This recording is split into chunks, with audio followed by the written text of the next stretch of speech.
All right, welcome everyone. So today we're talking about sequential pattern matching. So basically, how do we take a string of actions, for example, and a string of text? How do we take language translation, basically text in one language, text in another language? How do we take genes in one genome and genes in another genome? How do we take states of a model that represents the world with different time points in that model across different times in the world? So basically what we're going to look at is techniques that are very foundational computationally and that are extremely broadly applicable biologically and, well beyond. So we're going to look at sequence alignment as a basis for this, and specifically dynamic programming, which has been pervasive in computer science as a way to sort of build larger problems by combining smaller ones. And I think this is something that's pervasive. And then we're going to talk about very rapid lookup through hashing, by basically taking these sequential patterns, making codes out of them, and then searching up these codes very rapidly. So we're going to start by introducing the concept of comparative genomics and evolution as a first application of this. And then we're going to look at how we can use computation and reuse it using a very simple example for dynamic programming, which is just simply Fibonacci number computation, whether you're going to do it recursively from the top down or iteratively from the bottom up. And we're going to see the principles of reusing this computation from the bottom up. Then we're going to talk about what allows us to now apply this principle of dynamic programming to sequence alignment by understanding this alignment matrix that represents every possible alignment between a prefix of one sequence all the way to J and the prefix of another sequence all the way to I. And by aligning larger and larger substrings of two sequences that we're trying to align, we'll be able to sort of build up the overall solution. And then we'll introduce the concept of traceback to actually not just construct the maximum score, but also construct the maximum path that gives us the score. And then we're going to see how this actually takes us from an exponential runtime to align a pair of sequences, a pair of these trajectories, a pair of these sequential patterns, to a quadratic time. Then we're going to look at specific applications within the world of alignment, such as local alignment, linear time alignment, and linear space alignment by building on what we've learned. And then we're going to introduce the concept of hashing. In other words, pre-computing these patterns and then searching them very rapidly. And specifically, hashing is pervasive, again, in computer science. And I want you to start thinking about content-based search. In other words, I have a document, and I want to search for other documents, not based on the title, not based on some keywords, not based on citations, but based on the content. And for text, this is something that you can now do with large language models. You can basically look at the latent embedding representation of a document and then search for other documents. You can think of that as a hashing approach that basically just does context-sensitive hashing that basically says, based on the location of the space that I'm landing in, other documents that are similar are going to be close in that space. And we're going to talk about the concept of probabilistic algorithms and expected runtime. And we're going to put all of these ideas together in this BLAST algorithm, which is very humbly named Basic Local Alignment and Search Tool, but is blastingly fast and has like 30,000 citations for version 1 and 35,000 citations for version 2. So no pressure. And then we're going to talk about inexact matching and recursive BLAST. And then we're going to finish with the probabilistic foundations of alignment scores. So basically, for the first 4 hours, we'll be doing this, and about the next 3 hours. I hope you guys have blocked until like 7 p.m. tonight, because it's probably what it should take. But we're going to go a little faster. All right? Everybody excited? Good menu? It's like you're ordering at the restaurant. You're like, I'll have page 1. So yeah, we're having page 1. Okay, and then on Thursday, we're going to have page 2. And I'll show you what page 2 is. But here's the basic idea. The basic idea is we have some sequential data, and this could be frames of a video of a tennis player sort of making a movement. And then you want to translate that in perhaps a script that basically says, you know, a man is swinging and, you know, the other player's running and the ball falls to the side and all kinds of other stuff. Okay. Everybody with me here? And then the aliens show up. So probably that's not part of the sequence. So basically the whole point is that up until now, we've been thinking about every data frame in isolation. Basically, the key idea is that the best decoding of a given image might actually be the aliens landing. But given the context of everything else in the sequential data, we want to constrain the model, not just based on the current likelihood or maximum a posteriori decoding of a given frame, but based on all of the frames nearby. Who's with me here? Yes? Awesome. Great. So again, there's a lot of technologies that are there today, but we're not going to throw all of that to you immediately. We're going to eventually throw it all at you, but like progressively, so that it like intellectually doesn't hurt as much. Okay. So the question is, if I have sequential data, how do I represent the relationship between different time points? And how do I represent that relationship across long time slots, long time intervals, or short time intervals? Everybody with me here?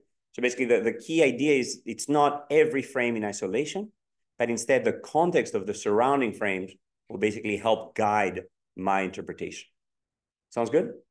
Anyway, there's a whole host of families of models. We're going to look at hidden Markov models today.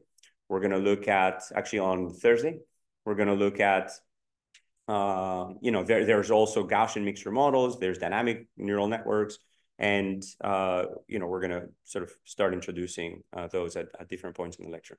So basically, there's a lot of sequential models in the age of deep learning. So the recurrent neural network was one of the first introductions to this whole space for how you can use a decoder that is aware of time.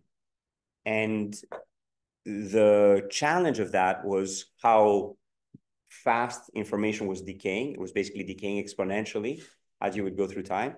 And then the concept of memory was inserted, the concept of long short-term memory. And the concept of long short-term memory is that you can choose to remember something, or you can choose to forget something. And there's a remember or a forget gate that basically allows you to now, as soon as you've seen something, decide that you're going to need it, keep remembering it until you decide that it's time to forget it. And how do you decide that? Well, that's the beauty of it. The beauty of it is that you decide that from the data itself. So the machine learning model decides that by looking at that data. So what you're effectively doing in these models is that you're providing the tools, the mechanisms for the model to be able to decide to remember or to forget, and so on and so forth. So there's gated recurrent units and long short-term memory modules. And a lot of that has been basically rolled over with transformers, okay? And the concept of transformers is you have an explicit positional encoding, and therefore you can do anything with them, okay? But I don't want you to sort of jump into transformers without understanding the intellectual context in which they fall. And that intellectual context basically means, first of all, we need to understand contextual information. We need to understand time series data. We need to understand sequential data sets and that challenge of remembering from previous times to current time. Everybody with me here? Awesome. Good.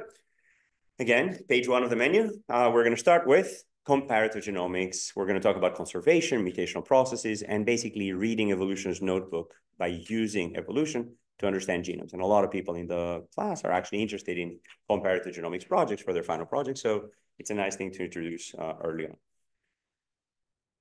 The chairs that, this desk is made of wood, okay? It's our cousins, the trees. It's a little weird to say that, but as you're breathing, you're constantly fighting viruses and bacteria. And these are our cousins, the viruses and the bacteria. When you're going to the gym and you need to really wash your shoes or just wear sandals, there's fungi growing there. And these are our cousins, the fungi. Every single life form on this planet has been around in a continuous chain linking every single thing alive. And it's just phenomenal to realize that basically there's been this uninterrupted chain of 3+ billion years of life in this planet. And comparative genomics is the field of comparing these different life forms to each other by aligning their genomes and basically understanding the processes that gave rise to one versus the other. Everybody with me here?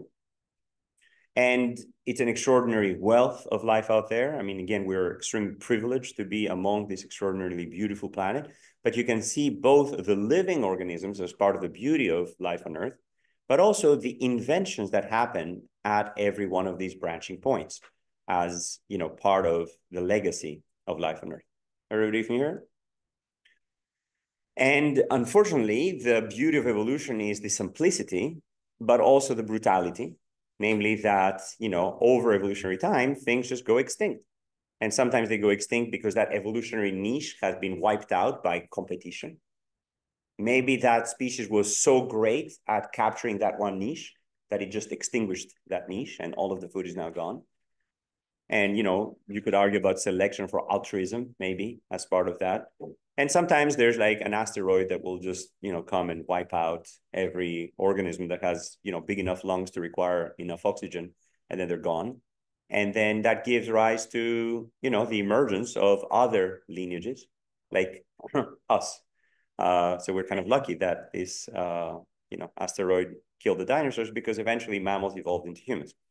So alignment is the process of taking chunks of the genome of one species and then figuring out where they map on another species.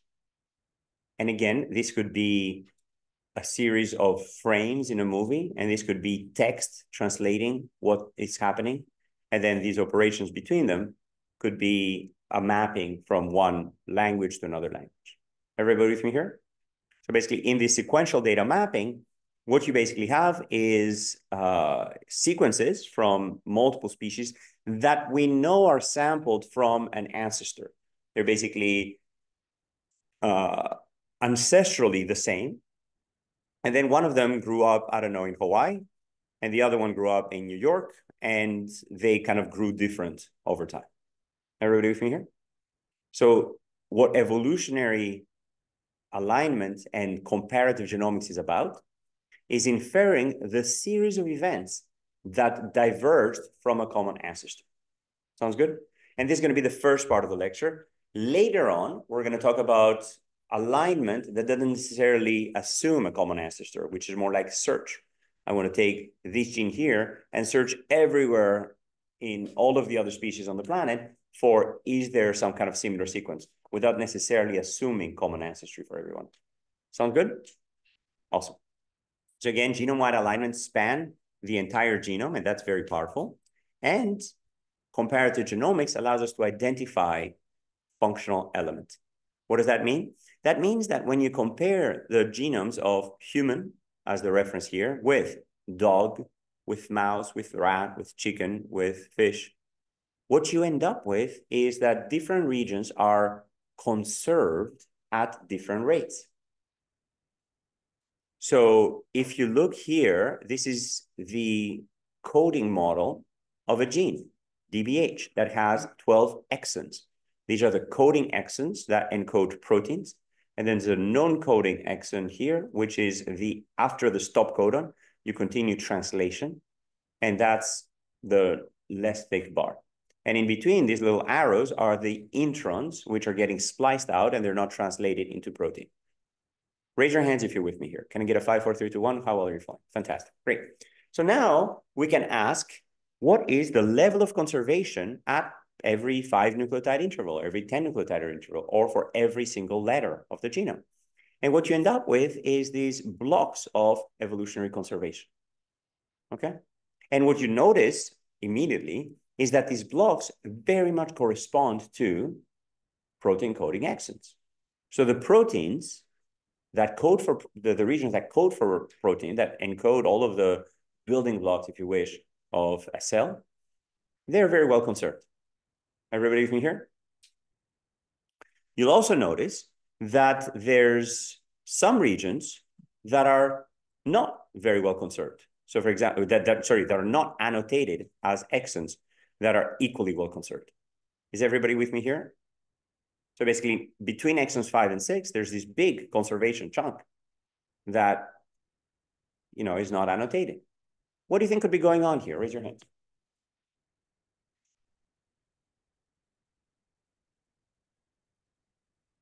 Yeah. So this chunk probably. Speak up a little bit.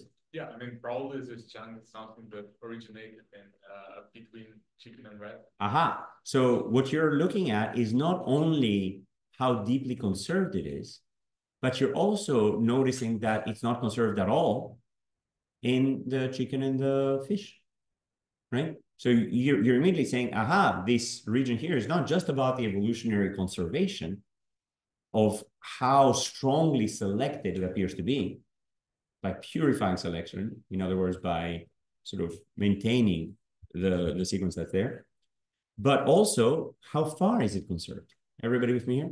So as we start thinking about a tree, we should basically be thinking both about the strength of conservation, the strength of selection, but also the extent of selection, the how far something's conserved, right? So the first thing you're noticing is, aha, maybe it was just recently evolved. And that's kind of cool, right? So it's not just like, oh yeah, genomes were perfect 3.5 billion years ago, and we've been losing this ancestral awesomeness since then. Evolution makes mistakes, and replication will very often lead to mutations and substitutions. But if replication was perfect, I like to joke that we'd still be perfectly replicating bacteria. That basically we wouldn't have evolved. So part of the beauty of evolution are the mistakes, because the mistakes will sometimes actually help, either in the same environment or in a new environment. Everybody with me here?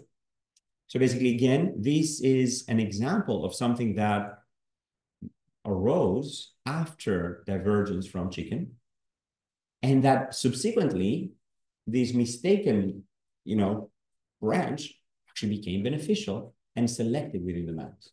Everybody with me here? Awesome. Yeah. What would I be selected for if it's in the H1? Aha. So the next question is, what the heck does it do? Right? So what do you think it does? Yeah. It could be some type of off-target gene regulator, like a region. Yeah. It could be a regulatory region. So what fraction of the human genome codes for protein? 1.5%. It's insane.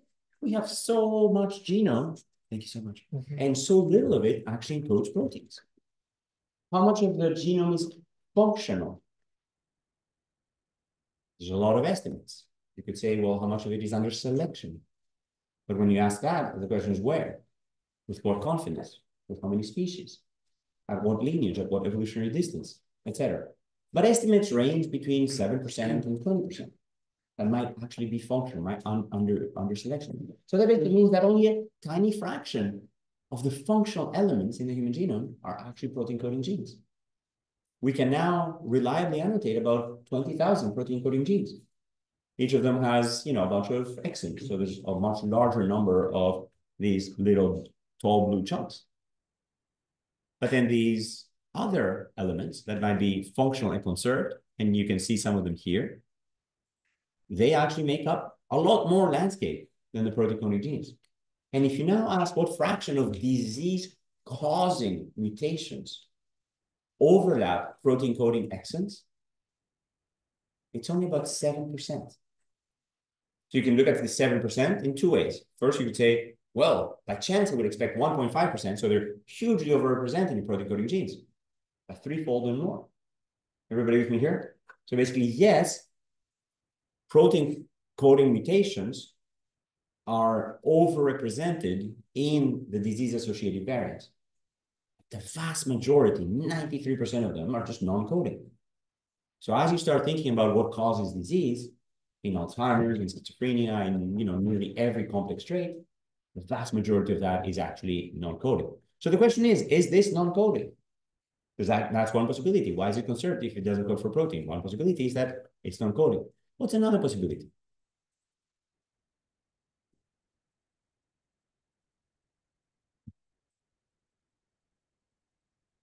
Yeah. Just by chance is conserved, like there wasn't. Good. One possibility is that it conserved just by chance, that it's not protein coding, it's not non-coding, and it's just conserved by chance. What's another possibility? Another possibility is that it actually is protein coding. Who built this blue annotation? Humans. We did. Humans make mistakes. Errare humanum est, as the Latins, the Romans would say. So to err is human. So humans make mistakes. Maybe this annotation is just not perfect. And my group has been working on annotating the protein coding set of the human genome for the last 20 plus years. And we've discovered thousands of new protein coding exons. This could be one of them. Maybe this is actually protein coding. I love talking about this because I like to say that the beauty of interdisciplinary collaborations is that if we had only computer scientists, the computer scientists would say, oh, the biology must be perfect. If we only had biologists, they will say, oh, the computer science must be perfect. The beauty of having interdisciplinary collaboration where both are in the room is that we are doubting every part of the pipeline. And suddenly you're like, well, it's probably a problem with my code. And the biologist would say, oh, gosh, this thing happens. And, similarly, the experimentalist will say, oh, I probably used the wrong vial for this one. And the computation person will say, oh, whoa, this happens. So I want you to doubt everything, including the reference annotation of the human genome. Sometimes you'll find something that looks a lot like a protein coding gene. And, I remember when I was 19 years old, I was basically looking at the human genome. And I found that within the Hox genes, these are the developmental genes that cause the anterior-posterior patterning of humans that basically cause you to have a head and arms and legs, etc. These genes, which are arguably the most important genes in human development, I looked at them in multiple species, like, that can't be a mutation. It's probably sequencing error. And I told the people who were sequencing the genome, hey, excuse me, I think that these are errors. And they're like, oops, okay, we'll look into it. And it was errors. So it's so important to be able to doubt the primary data, to just doubt every part of the pipeline. And one possibility is that whoever does now blue annotations just missed one of them. And that's completely normal. Everybody with me here? I digress. But I hope you guys are enjoying all of these digressions. Raise your hands if you're with me. Yeah? Awesome. Which was it? We're learning stuff? Good. Again, there's a lot of lessons to be learned here. All right, so we can now start estimating the level of constraint. We can basically say, how do we do this? We could count the number of edit operations. We could estimate the number of mutations, including some back mutations. We could incorporate information about the neighborhood. We could estimate the probability of a hidden state. And we're going to talk about HMMs on Thursday, so in 2 days.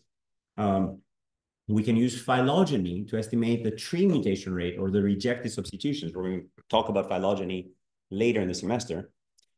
And we could also allow different portions of the tree to have different rates. And we're going to talk about phylogenetics and phylogenomics later on. So there's many, many different ways of measuring what constraint means. But after we've developed these ways, we can then say, how do I measure this track? How do I infer this track? Everybody with me here? And then when I have that, I will be able to infer conserved elements. But to even have that, the first thing that I need to know is what are the corresponding regions between these species. Is everybody with me here? I need to know where does this chunk of the human genome map to in dog and mouse and rat and fish, etc. Okay, so that's the first building block. Yeah? Okay. Everybody with me? But after you've been able to do this, after you've mapped every nucleotide meticulously on top of every other nucleotide across multiple species, magic happens, okay? And what's that magic?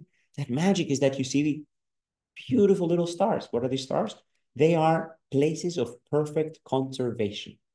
These are letters that have not changed in about 60 million years between these species. So what are we looking at here? Here we're looking at Saccharomyces cerevisiae. Saccharomyces, Saccharomyces. Saccharomyces is sugar. Myces is fungus, so sugar fungus. Cerevisiae, cerveza. This is the yeast that makes beer. In other words, baker's yeast. It makes beer, it makes bread, it makes everything. Everybody here? Our best friend. So Saccharomyces cerevisiae, and then Paradoxus, Mycetai, Baianus, 3 close relatives, roughly at the distances of mouse and dog and rat. Everybody from here? Good. So now what we need to figure out in this lecture is how to line up these nucleotides on top of each other. And that's what dynamic programming and alignment will be about. But after you've done that, what you basically see is that in these islands of conservation, you basically see that there's a beautiful match with known regulatory control elements. Remember, you're asking, if it's not protein coding, what does it do? Well, this is very creatively named the TATA binding protein. What does it bind? TATA. This is MIG1, this is GAL4, this is a galactose regulator. So when the yeast encounters glucose, it will eat up all the glucose and it will shut off galactose metabolism. But when it doesn't have glucose, namely when MIG1 does not bind here and MIG1 represses galactose genes, this is basically a glucose sensor. So basically when the regulator that senses glucose, it binds here and shuts off both of the genes. But when there is no glucose and there is galactose, then GAL4 binds here, sensing galactose. The signal is sent to GAL4. Hey, GAL4, turn on GAL1 and GAL10. And these are transporters and metabolizers that basically will let in galactose and then chew it up. Everybody from here? So GAL4 recognizes CGG spaced by 11 nucleotides from CCG. CGG, CCG, CGG, CCG. Let's read it on the opposite strand. On the opposite strand is CGG, CCG, CGG, CCG. Okay, it's kind of cool. It's a palindrome. It's a reverse palindrome. Basically, on the Crick strand and on the Watson strand, you basically read it the same way. Everybody with me here? So that basically means that by reading evolution, we can infer functional elements. Everybody with me here? Good. So how do we read evolution? So how do we align stuff? And we're going to talk about later on how the patterns of evolution of regulatory motifs, as I showed you, are different from those of microRNAs. And they're different from RNA structures. And they're different from protein coding genes, and so on and so forth. So, a big chunk of my career early on was basically how do we define evolutionary signatures for all these different types of functions to basically understand the human genome. And those signatures have now become the foundation for the protein coding gene set through programs that we wrote. RNA structures, microRNAs, regulatory motifs. Okay? But this is kind of cool. You guys can have an impact, just understanding the basic building blocks. And if you look at AlphaFold, extraordinary advance. But what makes AlphaFold so awesome? At the basis is a multiple species alignment. So sequence alignment and genome alignment is crucial to nearly everything. And inferring protein structure without it is silly because it provides such extraordinary information about which residues are covariant, which residues are important, which residues are conserved. Everybody with me here? Awesome. All right, so now, how do we align these chunks of the genome? How do we basically build these basic genome alignments? What we're going to do is model an evolutionary process. We're going to basically say that I'm going to define some events that will allow me to express evolution as a forward process. Then I'm going to work it backwards to try to infer what are the events that most likely gave rise to the sequences that I see. Everybody with me here? So basically, basic building block, number one, mutation. Change a letter to another letter. Why?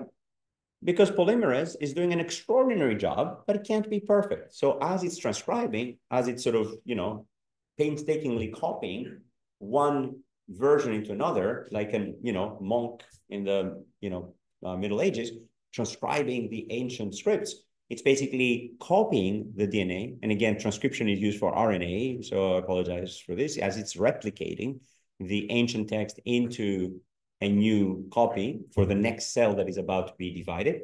It sometimes makes a mistake. And that will basically give us one evolutionary operation. Another evolutionary operation is like it's busy, you know, copying A, and then it's so, you know, eager to get to the G, it forgets to copy the C. Okay, and these are deletions. It could also simply mistakenly incorporate an additional nucleotide. Maybe there's a little bit of a pause. It's sort of, you know, it's got a nucleotide at hand. It will put it in, and then it'll find the next one. Okay. And again, there's reasons why polymerase will sometimes slip. Sometimes if it has like A, it will just add another A because it kind of lost track of where it is. Again, I'm anthropomorphizing, but it's actually what happens. Everybody can hear? Okay, awesome. So then you start with the sequence and you end with the sequence. And the question is, you know, how did you get from one to the other? So basically that's the forward process, that's the simulation. The inverse process is, okay, I have the two endpoints. I want to figure out how I got from one to the other. Everybody with me here? Awesome. So how are we going to do this? We're going to formalize the problem. We're going to go from this biological question to a computational formalization. We're going to define the set of evolutionary operations, talked about insertion, deletion, and mutation, and that's basically all-encompassing. It allows us to basically define everything else as, you know, made of that.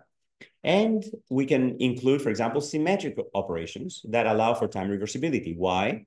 Because we're not going to be comparing a genome from 60 million years ago to human. We're going to be comparing mouse and human that diverged 60 million years ago. So basically, we're going to have to walk back 60 million years and forward 60 million years. And we want these to be reversible so that I can take human and mouse and say, okay, what are the operations that I need to transform one into the other? Everybody with me here? And of course, when you have a phylogeny, then you start inferring the state of the ancestor based on the state of all of the genomes that I have, and we're going to have a phylogenetics lecture later in the semester. Everybody with me here? Awesome. Again, there's some exceptions where methylated CpG nucleotides will basically say change for CpG to CPA in a non-symmetric way, but you know, don't worry about that. Second, we need to define an optimality criterion. Basically says I have human, I have mouse, and I could decide to just go from human all the way to bat, and then from bat back to mouse. Or I could say, well, I want a minimum number of operations. Everybody with me here? Again, we could talk about the minimum number of operations, where every operation, every action has the same cost. But then I might be tempted to say, oh, well, there were 3 billion insertions and 3 billion deletions. And then I deleted the entire human genome and I inserted the entire mouse genome, right? So two approximations, great. But it's terrible, obviously, it gives you zero information. Basically, our goal is not just, hey, can I make one from the other? It's to actually infer what was the most likely series of events. And that's why we want to have, you know, some kind of Occam's razor where we're going to find the minimum number of operations, but also the minimum cost, because maybe 3 mutations might be more likely than 2 deletions, for example. Okay? Just because of the way that polymerase works, a deletion might be just a more costly operation. Maybe when I start deleting, when I've deleted 10 nucleotides, deleting 30 nucleotides is more or less the same cost. Maybe there's an initial gap initiation cost, and then the gap extension cost is much smaller. Is everybody with me here? So again, how are we coming up with these? Based on the frequency of these types of events. It's not just, oh, I'm pulling up these scores out of a hat. No, we wanted a probabilistic interpretation of those events. Everybody with me here? So that basically means that if these events are very rare, for example, insertion and deletion, then they will have a higher cost. If mutation is very common, it will have a lower cost. And you can think about these frequency to cost transformation as a minus log 10 p-value. Okay, so if something is very rare, it will basically have a very high minus log 10 p-value and a very high cost. Everybody with me here? Awesome. All right.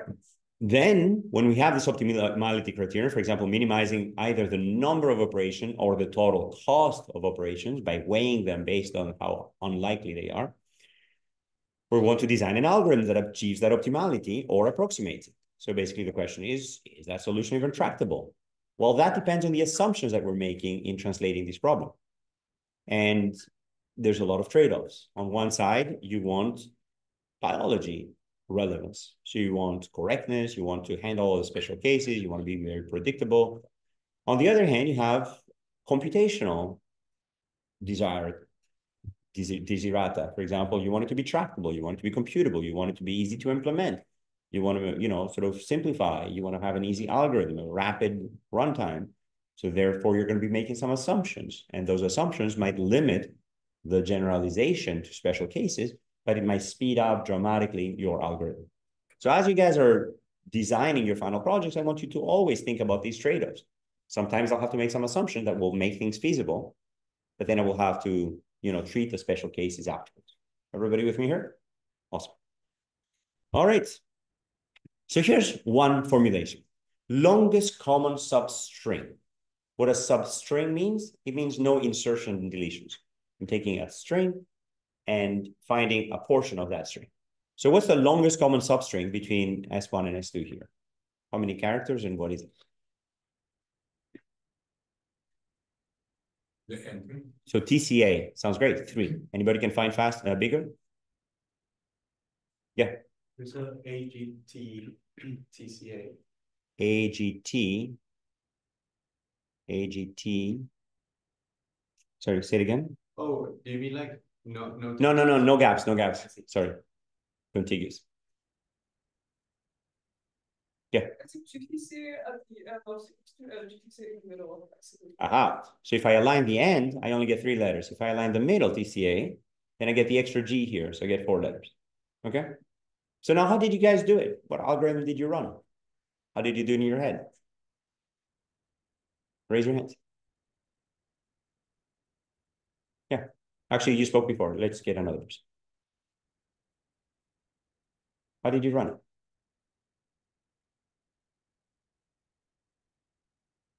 Yeah, go ahead. A series like 3 letters and pairwise compared to. Good. So basically for every series of 3 letters, I can just go and, search for it in both. So basically that's sort of seeding and then extending. Great. What's another algorithm? And that sort of leverages human pattern matching. So basically humans are good at sort of finding patterns, and therefore you can kind of seed multiple patterns and kind of extend them out. Yeah. You keep one sequence fixed. Speak up, please. You can keep one sequence fixed and then almost imagine the other one like sliding. Good. So that's the human version. This is the machine version. The machine version basically says, oh, why don't I keep one sequence fixed? And I'm just going to slide the other one past it. So basically for every starting point of sequence 1, I'm going to choose a starting point of sequence 2, and then keep trying until I run out of matches. Okay? So now we can start arguing about the runtime of these algorithms. Maybe the machine version, where you're basically just starting every seed and then, extending, how long will that run? How many starting points are there? There's n starting points in one sequence. How many are there in the other sequence? M starting points in the other sequence. Okay? So I can basically, for every n and m pair of starting points, then I want to check every pair. Okay? And that can be up to m. Okay? Sounds like an n-cube algorithm. Is it actually n-cube? Not really. It's only n-cube if I go all the way to the end to then say, oh, it was 0. Right? Like I can start here and say, oh, mismatch. I'm like, why? Just like you find one mismatch, start again. Okay? So basically, maybe I don't have to go all the way to the end, and then it's just an n squared algorithm. Is everybody with me here? Yes? Raise your hands. 5, 4, 3, 2, 1. Who's with me? Okay, cool. Bunch of 5s. This is great. Okay, so that's, just trying every offset. And for every offset, I basically start checking algorithms. I start checking, matches. And then I find, the offset +1 gives me a 3 match, and the offset -2 gives me a 4 match. Okay? So that's longest common substring, assuming that there's no insertions or deletions. But we know there are. Polymers makes those mistakes. So then let's look at longest common subsequence. And when you look at longest common subsequence, you now see that you have an A, a G, a T, and then a TCA at the end. So I can get a length of 6 as a match. Everybody with me here? And what is that length of 6? It basically implies that there are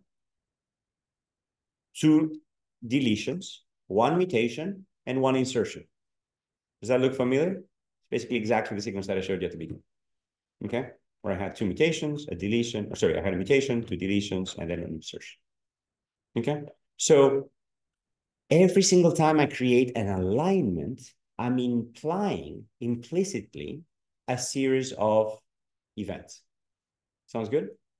So basically, this is the longest common subsequence rather than the substring, where I can allow gaps.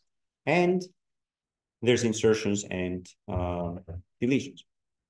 The third formulation, so this is common subsequence. Well, all I care about is it identical or not? But how often does C change into a G versus C change into a T or an A? The frequency with which different letters of the DNA get replaced has to do with their structure. An A and a G kind of look alike. A C and a T kind of look alike. So when I'm copying, very often I'll replace letters that actually look a little more like each other, okay? So basically, I might want to penalize a switch between an A and a G less than a switch between an A and either a T or a C. Is everybody from here? So AG substitutions and TC substitutions are much more frequent. And the reason is that the nucleotides, frankly, look similar. One of them has like 2 rings and the other one has 1 ring. So the 1 ring amino acid, the 1 ring nucleotides get replaced more easily and the 2 ring get replaced more easily. Everybody with me here? That's just because structurally they look more similar. And it's the same thing with amino acids. Amino acids get replaced with different frequencies. And the reason there is twofold. One hand, it's the codon encoding of some amino acids that is very similar to some other amino acids. Therefore, TGG and TCG might be more easily replaced. Everybody with me here? That's one reason. The other reason, and that's mutation. The other reason is selection. Selection basically means that amino acids with similar properties will be more frequently swapped. Okay? So if you look at, I don't know, isoleucine and leucine, and you look at what is the score of substituting one for the other, it's actually not even a penalty. It's a positive score. Why? Because if you find an alignment that aligns a tryptophan with an isoleucine, you're like, that's not a real alignment. That's not due to divergent evolution from a common ancestor. If instead you say, oh, well, you know, in this alignment here, I see that an isoleucine is aligned with a leucine, you're like, well, that's probably a real alignment. Everybody with me here? So the frequencies with which amino acids get substituted with each other tells you about the rarity, again, of these events, and therefore tells you about the score that you should be using in this minus log P equivalence between scores and frequencies. Everybody with me here? Awesome. Who feels that they're learning a lot? Good. Who feels that they want to stand up and stretch? Yes, I do. So please, everybody stand up, and it's mandatory. You don't have a choice. Everybody stand up and stretch. Reach for the sky. Please do. Mandatory. Good. Now take your right arm and look for your left neighbor with your right arm. There. Now with your left arm, all the way to the other side. And now shake your hands. And now please do this with me. Hop. Good. What am I doing? I'm stimulating blood flow to your brain. Why? Because I'm going to need it. All right. End of break. Who appreciates these breaks? Yes? Good. Awesome. Good. So we've learned a lot, and we're going to start applying it now. And now we're going to start talking about alignment algorithms. Up until now, we've been talking about probabilities. We've been talking about translating biology to computer science. We've been talking about, you know, the process and so on and so forth. Now we're just going to do algorithms. Okay, and algorithms are super fun. And let's start doing it. So we now have these two sequences. You know, it's been our example from the beginning, A, C, G, T, C, A, D, C, A. And I want to know how many possible alignments are there between these two sequences? I have N characters here. I have M characters there. How many alignments are there? You can think of an alignment as basically placing gaps. Because if I know where to put the gaps, the rest is obvious. Is everybody here? And how many ways are there to place the gaps? At every position, I could choose to place a gap or not. Okay. And therefore, with a total maximum length of n plus m, because frankly, n plus m basically means I have all of mouse here and all of human here. Remember the part where I'm deleting 3 billion letters and I'm adding 3 billion letters? It's not what happened, but you know, it is the worst possible case. Because after that, it's just like, yeah, well, I have, you know, 7 billion gaps. Okay, so that, you know, at that point, this is what I call a non-boring alignment. So non-boring alignment is where you don't have a gap aligned with a gap. So how many non-boring alignments are there? Well, we can get into the details of the math, but it's basically all of the ways that I can place, you know, m gaps, let's say, into an n plus m sequence. And a very easy way to think about this is that at every position, I can choose gap or no gap, binary choice, gap or no gap, binary choice, gap or no gap, binary choice. How many binary choices? Basically, n plus m. How many options? 2 to the n plus m. Okay? And whether it's 3 to the m plus m, whether I really need the n plus m, you know, it doesn't matter. What matters is that it's an exponential number of possible alignments. Can everybody see that? Yeah? Awesome. Good. So now, how do I align? How do I search through an exponential number of alignments, 2 to the n possible alignments, in polynomial time? And that's where dynamic programming comes in. So every time I say dynamic programming, you should sing. And there will be times throughout the lectures. Okay, so what is dynamic programming? Dynamic programming is a way to turn exponential runtimes into polynomial runtimes. It's a way to avoid repeated work. Okay? And a very simple introduction is through, let's say, the computation of a recursive function. So we're going to start with Fibonacci numbers. Fibonacci numbers are absolutely stunningly beautiful, and they're found everywhere. And if you look at the length of the size of the Nautilus shell as it's growing out, it starts with 1, 1, 2, 3, 5, 8, 13, 21, 34, and it's got this beautiful spiral. Why is that? Super easy, because at every time it grows roughly whatever size it is. Okay, because it has a scaffold upon which it can grow. And therefore, at every time, it kind of adds the previous two numbers to the next number. And then what you end up with is 1 plus 1, 2, 1 plus 2, 3, 2 plus 3, 5, 5 plus 8, 13, 13 plus 8, 21, and so on and so forth. Everybody with me here? So Fibonacci numbers are simply, sorry, that's my little cat Tigris.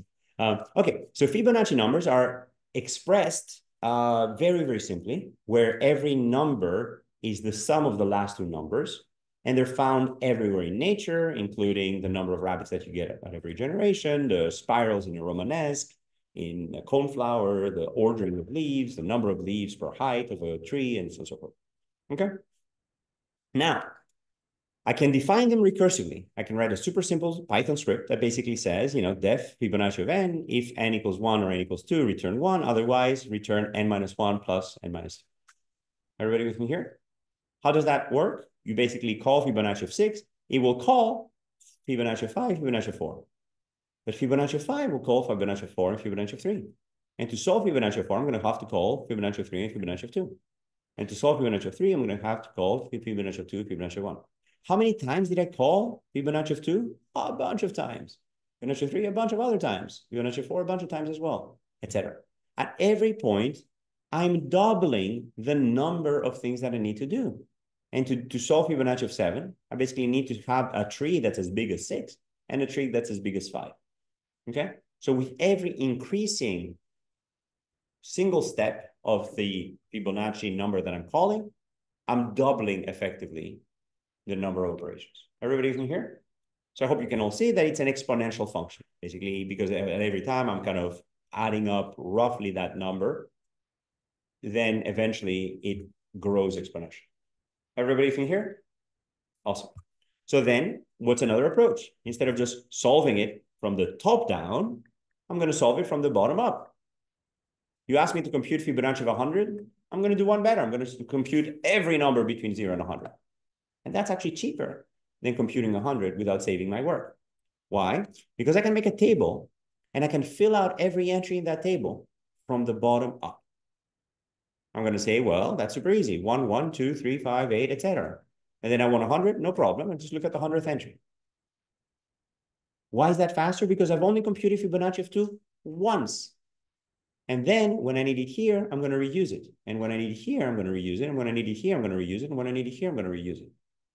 So I don't have to compute it over and over and over again. Is everybody with me here? So that's the principle of bottom-up computation. That's the principle of I'm going to make a table, and every sub-problem that I'm going to need, at any point I need it, I will have it already computed. Can I get a 5, 4, 3, 2, 1 for how well you're following here? Awesome. Great. So what did the iterative solution do? It revealed the identical sub-problems. It ordered the computation to enable reuse of the results, systematically filled in the table of the results, and it expressed the larger problems from their subparts. And the ordering mattered. The naive top-down was super slow because the results of the smaller problems were not available. So we had to recompute them every time. But the systematic bottom-up approach was successful because it filled in the table of subproblems in order, and it looked up the solutions instead of recomputing. Everybody with me here? Awesome. All right.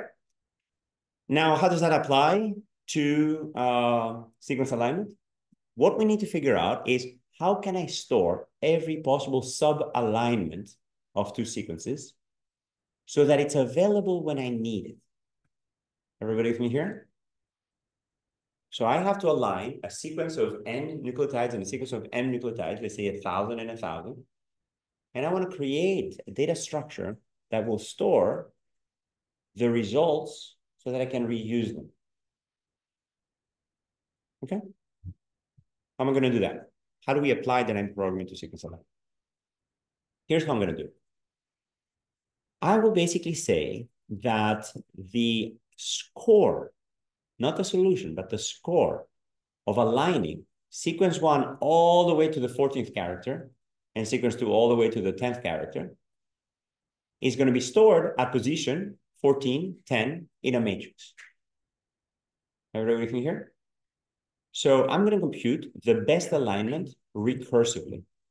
And I'm going to say that, you know, at every breakpoint, I will be able to store the score of aligning all the way up to that character and all the way up to that character in this matrix. Okay? And then when I want to compute the score of aligning all the way to here and A, then I will reuse the, well, all the way to here as a sub-problem. Everybody with me here? So I'm going to basically compute every possible sub-alignment score, again, not the full alignment, just the score of that alignment, all the way up to a point.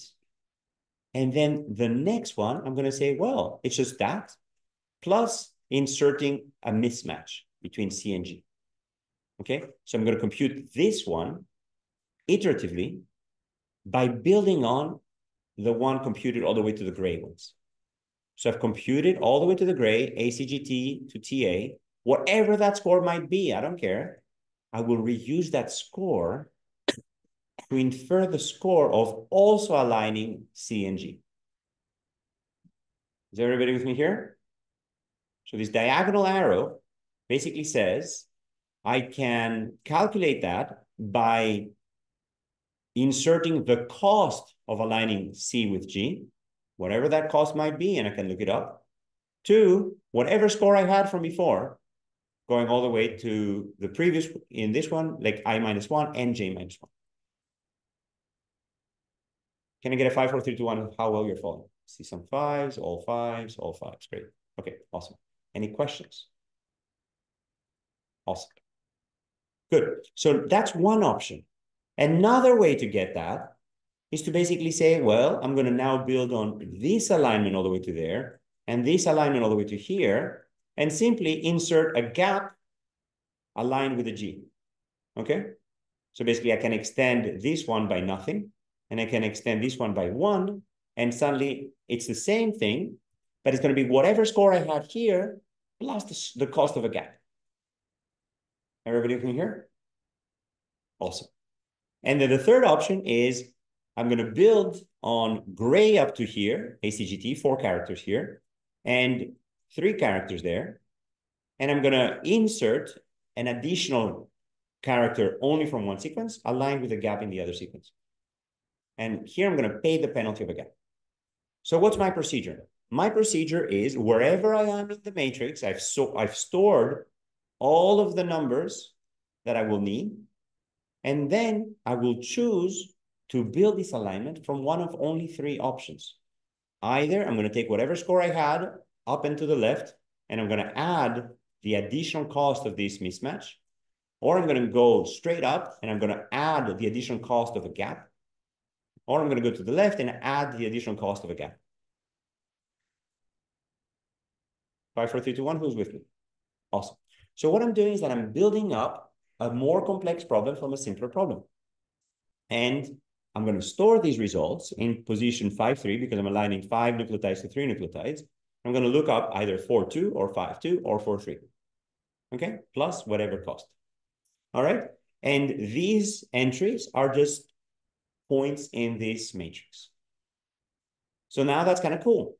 I can basically fill out the matrix because every time I will need to compute an entry, I can just have the one above diagonally and to the left already pre-computed. Then how can I fill out the whole matrix? Well, I just go top row down this way, or I can do column by column, or I can go row, diagonal by diagonal. Doesn't matter as long as I have the 3 numbers already computed when I'm about to compute the 4th. Okay. Now, when I get to the bottom here, I basically have a score of aligning this to that. Sounds good? But that's a score. That's not an alignment. What I need then is to figure out how did I get there? And how did I get there? What I'm going to do is at every point, when I choose that, oh, the best score is given by that, I'm going to store an arrow pointing to who gave me the best score. Okay? So at every position I've computed, I've stored an arrow for who gave me the best score. If 2 different ones give me the best score, no problem. I'll store 2 arrows. Either one will do. Okay? And then just choose one at random. Everybody with me here? So I'm now computing the scores and some little breadcrumbs that tell me how I can get back home. And these breadcrumbs will basically point up, left, or diagonal at every position. And when I'm at the bottom right, I will trace back these pointers and get to construct a full alignment. Is that kind of fun? Awesome. All right. So guess what? Every path through the matrix is a one-to-one mapping to an alignment of 2 sequences. Because as I'm walking back, I'm like, oh, this gave me the best score, that gave me the best score, this gave me the best score, that gave me the best score, best score, best score, best score. I'm tracing that. But what am I doing? I'm basically saying, oh, I'm constructing an alignment of A with A, C with C, G with C, T with T, G with G, A with A, and an insertion here and 2 deletions there. Everybody with me here? Is this kind of fun? Right? So we basically took the problem of aligning something with something else. This could be a sequence of events in an image frame with a sequence of transcriptions of what's happening at the video. It could be a sequence in English to a sequence in French. It could be a set of genes to a set of genes. It could be a set of nucleotides to a set of nucleotides. It could be a set of hidden states in a hidden state Markov model, a hidden Markov model, to a set of observations. That approach will apply everywhere. And that approach I can just do by progressively building it from the bottom. Everybody with me here? Awesome. Who thinks this is like awesome? Awesome. I think it's awesome. All right. So basically this one-to-one mapping between alignments and paths, and this path exactly corresponds to this alignment of match, match, match, insertion, mutation, match, match, insertion, match, deletion. Okay? Everybody with me here? And again, notice I said them backwards because, you know, it's equivalent. Deletions in one direction is insertions in one. Okay? So every entry corresponds to a score, and every path corresponds to an alignment. Okay?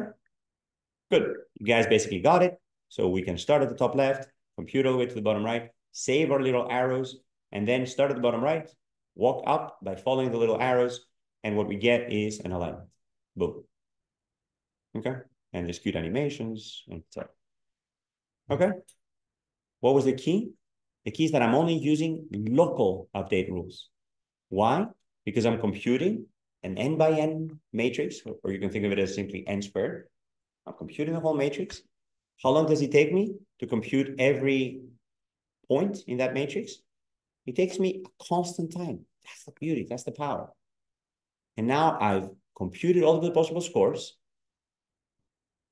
And there are only n squared scores. That's what's crazy. Even though there's an exponential way to traverse that matrix. Because at every point I can decide to go up, to the left, or diagonal. Okay?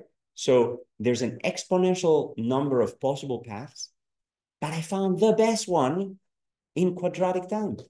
Because to fill the matrix, I just need quadratic time. And I just need to remember my pointers. And by following the pointers, I'm coming back. Sounds good? Awesome.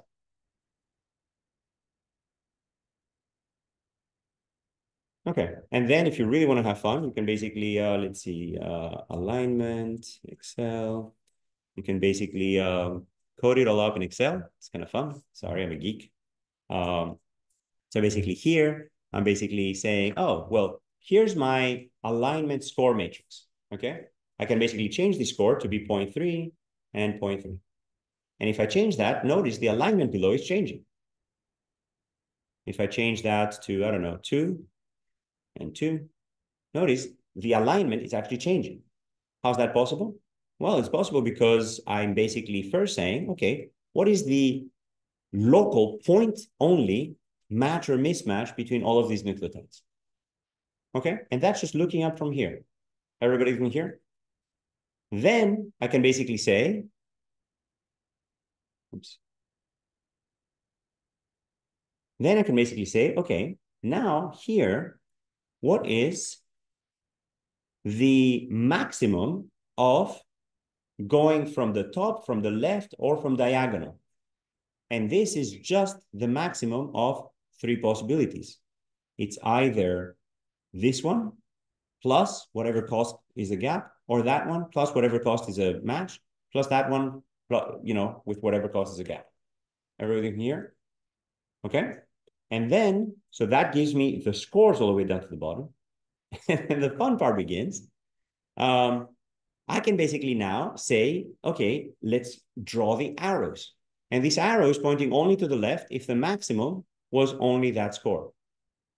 And it's pointing diagonal if the maximum was only that score. It's pointing up if the maximum was only that score. Okay, that's super simple. I basically concatenate.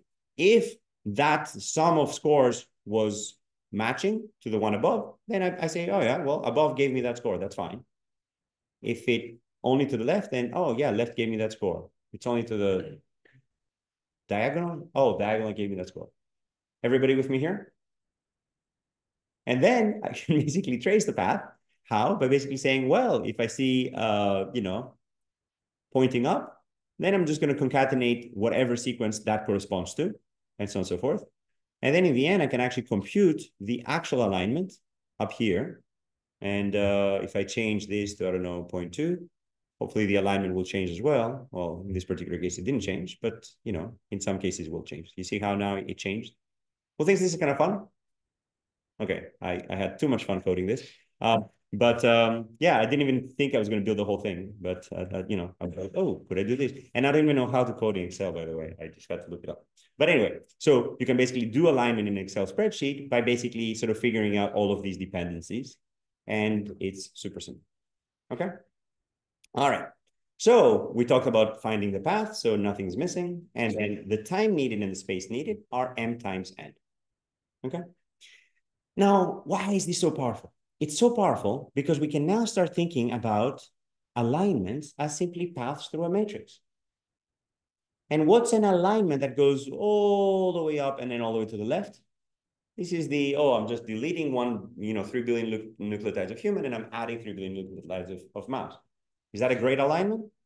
Not really, right? So I'm paying the cost of 6 billion deletions. That can't possibly be a reasonable way, okay? So now the question is, how far off the diagonal should I go? How many gaps should I tolerate before I start saying, nah, don't even bother looking there? Because by the time you go all the way out there and you come back, you're going to pay such a large penalty, it's very unlikely to surpass the score that just went close to the diagonal. Is everybody with me here? So I can make a heuristic. I can basically say, why don't I only search within some bounded window surrounding the diagonal? Right? Everybody with me? Raise your hands. Awesome. Great. So that's basically bounded alignment. Basically says, great, I don't have to go elsewhere. Is this an optimal solution? No. There's some weird cases where, going all the way out there will be the best alignment. Do I care about those cases? Probably not. Maybe when I exit here, maybe there's a beautiful diagonal way all the way out there that I'm missing out. I'm basically going here, paying a bunch of gaps, but then I get all of the benefit of a perfect match and then come back in. Okay? Yeah. Some cases I will miss that. Everybody here? What could I do to capture those? Well, that's the next section. What I can do is effectively hashing. I can basically just take every k-mer that's long enough and matches, seed my alignment with all those k-mers, and then just go search through them.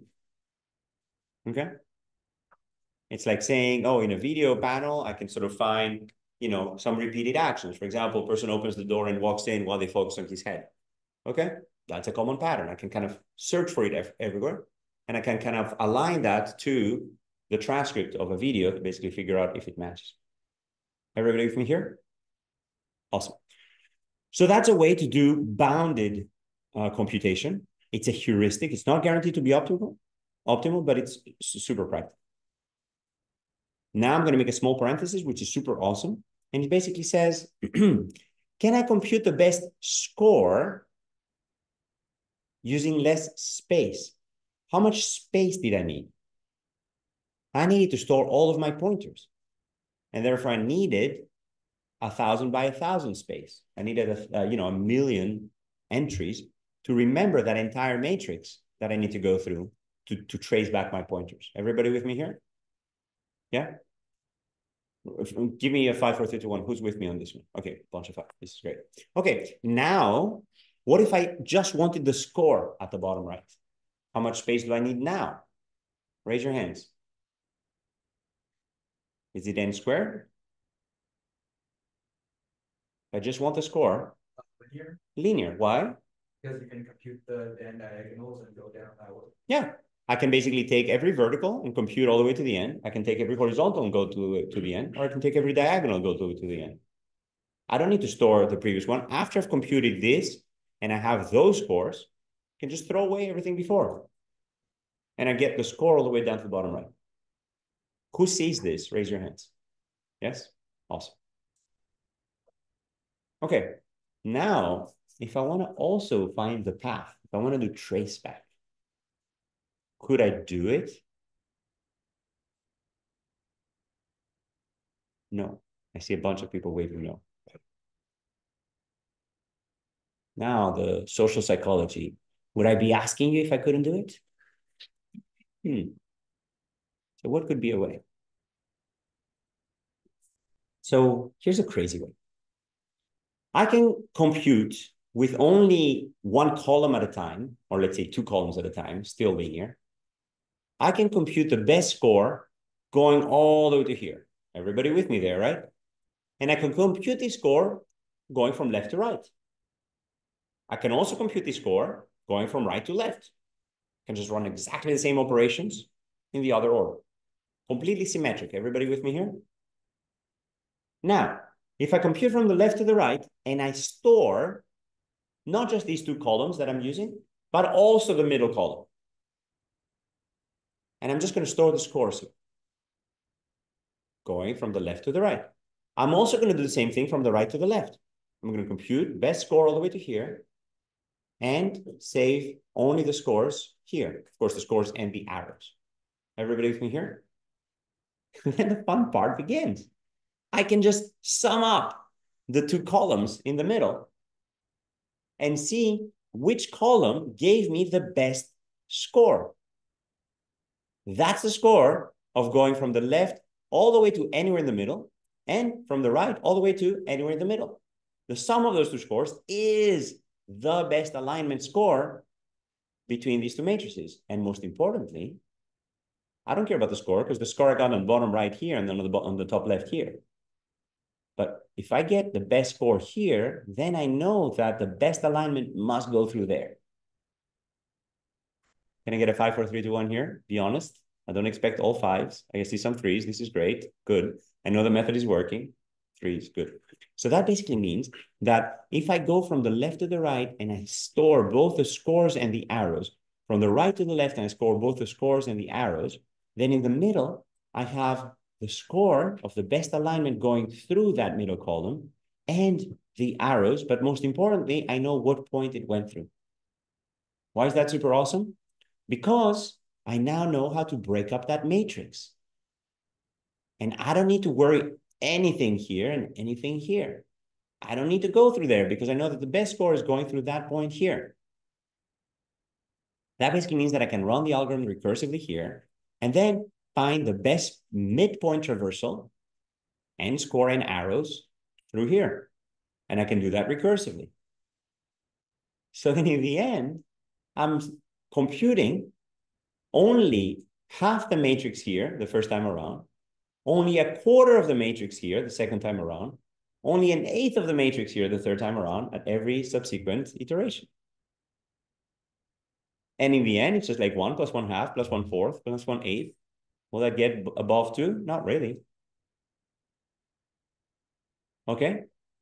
So I can basically recursively figure out these middle points and then get to an MN algorithm. Everybody with me here? Was that fun? Good. All right. So, but much more interestingly, I'm only saying this because it's fun and, you know, why do math if you can't do some fun, hard stuff? But much more importantly, we don't want just going from the top left to the bottom right. Sometimes I want to find local stretches that are of high score. Is everybody with me here? And what are these local stretches? These are basically local alignments. These are alignments of a subpart of my sequence. And I can do this local alignment by basically saying, well, you know, guess what? There was a rearrangement in evolution. Insertion and mutation and deletion are not the only 3 operations. Sometimes there's a rearrangement. Sometimes there's an inversion. Sometimes there's a translocation. Sometimes there's a duplication. Is everybody with me here? So now we're capturing a broader set of evolutionary operations. And we can find those by searching for local alignments. I can take my algorithm and change it slightly. And basically, instead of just starting from the top left and ending at the bottom right, I can start anywhere by choosing another 0 in my 3 options. I can also have the option of just start from scratch. And I can end anywhere instead of always ending at the bottom right. Everybody with me here? Awesome. I could also say, well, you know, I'm sequencing part of the genome. I don't care that this doesn't match all the way to the end of my sequencing read, you know, because the other read might just not get complete. So, you know, maybe I don't want any end gap penalties and I can, you know, adjust the algorithm accordingly. Okay. So now it gets to something much more fun. So the much more fun is, can I find these little local snippets of strong alignment way, way faster? How am I going to do that? I'm going to do that by basically hashing. And here's the idea. The idea starts with a Karp-Rabin algorithm, okay? And it basically says, I want to match that sequence, 31415, which you all know and love. Okay? It's part of the MIT Beaverson. And I want to match that really, really fast in a super, super long sequence. How can I do that? I can just simply interpret that sequence as a number, you know, like 10,000 pi. Oh, that's really lovely. 10,000 pi's. And I can search that sequence super, super fast. Everybody with me here? So at every point I say, does the number match? Instead of saying, do these strings match? Yes? And does the number match? Has a simple answer, yes or no. And if the number matches, then the sequences match. And I'm doing great. Okay? So what can I do? I can basically simply compute X, and then for every position, compute YI, and then if they match, then they match. Sounds great? This doesn't actually work. Why? Doesn't work because computing YI is not a unit operation. It basically says, well, take the first digit, so I have to read it, multiply by 10,000, add up the second digit, multiply by 1,000, third digit, multiply by 100, next digit, multiply by 10, and so on and so forth. Everybody with me here? So the problem is that this one is too expensive by itself. So, however, I can do it using the previous one. How? By basically saying, well, I've already computed 23,141. Why don't I subtract 20,000, multiply by 10, and add 5? 3 operations instead of counting every character. Everybody from here? So if I compute this using the previous one, this works. But the problem is that these numbers can now become enormous. Basically, if I'm trying to match a string of length 1,000, I don't have integers that big in my computer. I'll have to represent it as a combination of many integers. Is everybody with me here? So what I'm going to have to do instead is basically do a mod operation. I don't care to match exactly. I just care to match, I don't know, 1 in 1,000. Make sure that they don't conflict all the time. Everybody from here? So basically what I'm going to do is compute the next number based on the previous one, but make them small so that they're computable in linear time. Okay? And the problem is that this doesn't work now because every now and then I'll have a spurious hit. Because I've taken these 1,000 long stretches and I've, you know, computed them down to, I don't know, 100 numbers. So there's 100 slots, even though I could have 2 to the 10,000. So now, every now and then, I'll have a collision. With what probability? Exactly 1 in the number of entries that I have in the space that I've mapped them to. Is everybody with me here? Awesome. And that's basically the foundation for hashing. The foundation for hashing is that instead of computing this 1 character at a time, I'm going to map it down to a smaller space where I'm going to look for immediately if they don't match, I don't need to look at the 10,000 letter string. So I'm saving 1,000-fold if I have 1,000 entries, because I only have 1 in 1,000 chance of matching something that's not me. Is everybody with me here? And if I have 10,000 entries, I have only 1 chance in 10,000. I have 1,000,000 entries, 1 chance in 1,000,000. Okay? So then I'm saving a ton of computation because I don't have to compute every digit. Okay? So that's basically the key idea. I'm computing these numbers by subtracting the upper digits, shifting by 1, and then adding the lower digit, and so on and so forth. Okay, so now this gives us the foundations for this BLAST algorithm. And I mentioned it has, what? Oh, I said 20,000 citations. Sorry, 100,000 citations. Everybody with me here? So anyway, BLAST is amazingly awesome. And it's only getting more awesome by time. You can see that it's getting even more cited. What's the key idea of BLAST? It basically says, instead of searching my entire string in a giant database, I'm going to now break up my string into smaller chunks, and I'm going to search every chunk in a database of k-mers. And then I'm going to start exactly as the algorithm that you had mentioned at the beginning. We're going from the inside out. I'm going to find little seeds of matches, and I'm going to extend them out.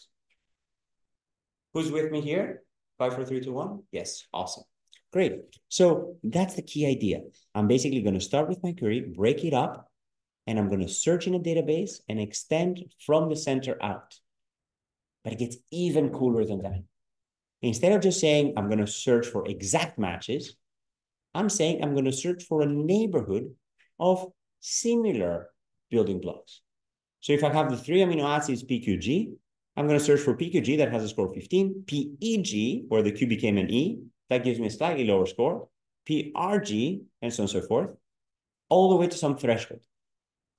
Okay? So I'm searching even for inexact matches. So here I found an inexact match, and I extended it out, and notice there's not a single stretch of 3 perfectly aligning amino acids. Everybody with me here? Awesome. Good.